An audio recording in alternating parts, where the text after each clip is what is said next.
আপুনি বাৰু কাহিনী ভাল পায়নে? জীৱনৰ কাহিনী, জীয়া কাহিনী। আজি আপোনালোকে দেখিছে এটা সুন্দৰ পৰিৱেশৰ মাজত মই আছোঁ আৰু এতিয়া আপোনালোকক লৈ যাম আমাৰ গাঁওখনত থকা সুন্দৰ পৰিৱেশবোৰলৈ। এনেদৰে আজিৰ আমাৰ পাত্ৰ ভ্ৰমণৰ কাহিনীটো আৰম্ভ হ'বলৈ গৈ আছে। সঁচাকৈ আমাৰ এই কাহিনীটো ইয়াতে আৰম্ভ হৈছিলনে? নাই, এই কাহিনীটোৰ জন্ম হৈছিল ৰাতিয়েই ভাবিছিলোঁ যে কাইলৈ প্ৰাতঃ ভ্ৰমণলৈ যামেই। আমি যি ভাবোঁ সময়ৰ লগত দেৰিকৈ হ'লেও সেয়াই হয়। পুনৰাই ঘূৰি আহিছোঁ প্ৰাতঃ ভ্ৰমণৰ কাহিনীলৈ। আচলতে আজি ব্লগটো ষ্টাৰ্ট কৰা এইটোৱে কাৰণ কিছুমানে কৈ আছিলে বা তুমি দেখোন ব্লগ এটা ট্ৰাই কৰিব পাৰা। এইটো যাতে মোৰ এটা প্ৰয়াস হ'ব যে মানে ব্লগ এটা ট্ৰাই কৰাও গ'ল আৰু লগতে ছানডে স্পেচিয়েল বুলি আপোনালোকৰ এটা ভিডিঅ' আগবঢ়োৱাও গ'ল। কিছুমান মানে স্মৃতি ৰাখি গ'লে ভাল লাগে। এনেকুৱা নহয় যে সময়ৰ লগত সদায় আমাৰ এই আশে পাশে থকা ঠাইখিনি একে থাকিব চাগে আৰু অনাগত দিনত এইবোৰ সলনি হৈ থাকিব। সেয়েহে ভাবিছোঁ আজি ইয়াৰে যিমানখিনি সেউজীয়া সুন্দৰ সুন্দৰ পৰিৱেশ বা ৰাতিপুৱা আহিলে মনটো জোৰ পৰি যায়, দিনটোৰ বাবে এটা পজিটিভ ভাইব্ৰেশ্যন পায়। এখোজ দুখোজকৈ আমি সকলোৱে মিলি আগবাঢ়ি যাওঁ। আপোনালোকে দেখিছে কি ধুনীয়া ধুনীয়া সুন্দৰ সুন্দৰ খেতিপথাৰ। মুখে দেখি আছোঁ ৰ'ব দেই, মই দেখাই আছোঁ। সেউজীয়া এখনি পথাৰ, তাৰ আশে পাশে কিমানবোৰ গছ গছনি আছে, এক সুন্দৰ পৰিৱেশ। আৰু এইখিনি ঠাইতে ওচৰতে এটা পুখুৰী আছে। এইটো ৰাজহুৱা পুখুৰী, তাত বহুত মাছ হয়। পুখুৰীটোৰ কাষতে এটা মথাউৰি আছে। এই মথাউৰিত বিভিন্ন ধৰণৰ বনৰীয়া ফুল দেখিবলৈ পোৱা যায়। এতিয়া অৱশ্যে অবতৰ, সেইকাৰণে এই ফুলবিলাক আমি দেখা নাপাম। এনেকুৱা সেউজীয়া পৰিৱেশৰ মাজত এটা সুন্দৰ মনৰ উদয় হয়। গছবিলাক চালেই কিমান ভাল লাগে। আৰু পথাৰখন হাল বাই থৈছে। সঁচাকৈ প্ৰকৃতি বৰ আচৰিত।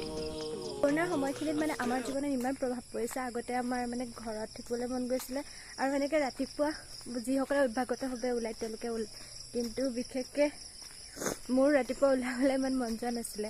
কিন্তু এতিয়া সময়খিনি মানে এনেকৈ পৰিৱৰ্তন হৈছে যে আজিকালি ওলাই যাবলৈ মন যায়। এইটো বেলেগ কথা, কেতিয়াবা সাৰ নাপাওঁ। কিন্তু তথাপিতো যেতিয়া যিদিনাই সাৰ পাওঁ সেইদিনাই গোটেই পৰিৱেশবিলাক মানে ধুনীয়াকৈ ৰাখি থৈ দিবলৈ মন যায়।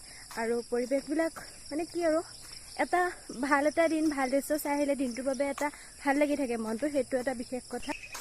আৰু বহুতৰ মানে প্ৰশ্ন উঠিব পাৰে যে এইখিনি মই মাস্কখন মই কিয় পিন্ধা নাই। তেতিয়াহ'লে মই উত্তৰটো দি দিওঁ, কাৰণ মানে মই এতিয়া য'ত আছোঁ মোৰ আশে পাশে কোনো এটা মানুহ নাই, পিপিৰা এটাও দেখা নাই বাৰু। আৰু যদি আহেও মানে তেতিয়া মই মাস্কখন পিন্ধি ল'ম। আৰু লগতে ৰাতিপুৱা ফ্ৰেছ হাৱাটো ল'ব লাগে, কাৰণ এইটো হাৱাত মানে কিয় আচলতে এইটো অনুভৱ কৰিলে মোৰ নিজৰে ভাল লাগে ৰাতিপুৱা ফ্ৰেছ হাৱাটো লৈ, সেইটো কাৰণে। আৰু যিমানখিনি মানে এনেকুৱা পুখুৰী চুখুৰী আছিল, অলপ মলয়া বতাহ চতাহ দিলে মানে বেছি ধুনীয়া লাগিলহেঁতেন পুখুৰীত গৈ কিনে। কিন্তু ইমান ধুনীয়া পৰিৱেশটো মানে ভালেই লাগিছে, কিন্তু মই ভবা ধৰণে হৈ থকা নাই, মানে বতাহ চতাহ তাতে দিয়া নাছিলে। সেইকাৰণে এয়াই আৰু এইখিনিতে এটা কথা ক'বলৈ বিচাৰিছোঁ যে আমাৰ জীৱনত পজিটিভ ভাইব্ৰেশ্যন বহুত দৰকাৰ। এই ৰাতিপুৱা মানে এটা যেতিয়া নেকি আমি বাহিৰত ওলাই আহোঁ, এনেকুৱা নহয় যে বহুত মানুহৰ মাজত আহিলে মানে এতিয়া সেইটো উচিত হ'ব। কিন্তু ৰাতিপুৱা যদি আপোনালোকৰ আশে পাশে কিছুমান সুন্দৰ ঠাই আছে বা তাত সেনেকৈ ইমান ভিৰ ভাৰ নাথাকে, তেনেহ'লে ৰাতিপুৱাই সেউজীয়া পৰিৱেশটো যেতিয়া নেকি অনুভৱ কৰিব, চৰাই চিৰিকটি মাতবিলাক শুনিব, তেতিয়া মনটো কিবা বহুত ভাল লাগে। আৰু ভাল লাগিলে দিনটোৰ বাবে আমি এটা এনাৰ্জি পাওঁ।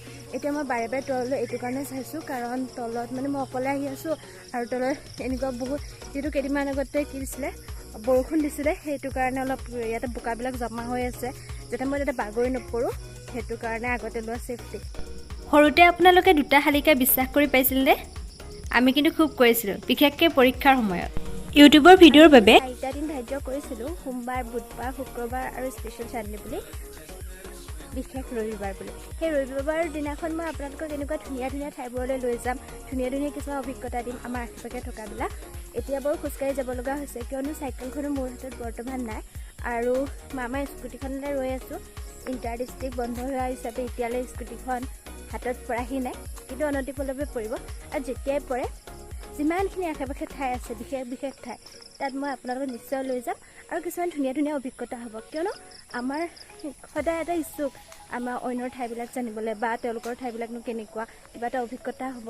আৰু এতিয়া যিহেতু আমি সকলো ভাৰ্চুৱেলি কানেক্ট হৈ আছোঁ, আপোনালোক ঘূৰক, আমাৰ আশে পাশে অসমৰ ঠাইবিলাক ধুনীয়াকৈ চাওক, সেইটোৱে।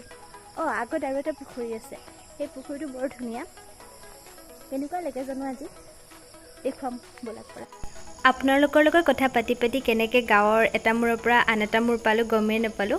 আৰু এইটো পুখুৰী বহুত ধুনীয়া লগা। এডাল ধুনীয়া গছো আছে, কিন্তু তাৰ নামটো কৃষ্ণচূড়া নে ৰাধাচূড়া মই বাৰু কনফিউজ হ'লোঁ। হ'লেও মই ফটোখন দি দিম, আপোনালোকে কোনোবাই জানে যদি কমেণ্টত জনাব। তো ফাইনেলি মই আহি ঘৰ পালোহি। আৰু আপোনালোকেও যদি মোৰ নিচিনাকৈ সৰু সৰু প্ৰাতঃ ভ্ৰমণৰ কাহিনীবোৰ ভাল পায় বা জীৱনৰ ভ্ৰমণ কাহিনীবোৰ ভাল পায়, ফুৰি ভাল পায়, জীৱনটো উপভোগ কৰি ভাল পায়, তেনেহ'লে মোক লাইক আৰু কমেণ্ট এটা কৰি দিব। যেতিয়া আমি নিজৰ লগত ৰিলেট কৰা মানুহবিলাক লগ পাওঁ তেতিয়া মনত অলপ ভাল লাগে। সেয়েহে আজিৰ ভিডিঅ'টো ইয়াতে সমাপ্ত কৰোঁ। আপোনালোকক মই লগ পাই আছোঁ নেক্সট ভিডিঅ'। শেষত এখন ভাল লগা আলোকচিত্ৰ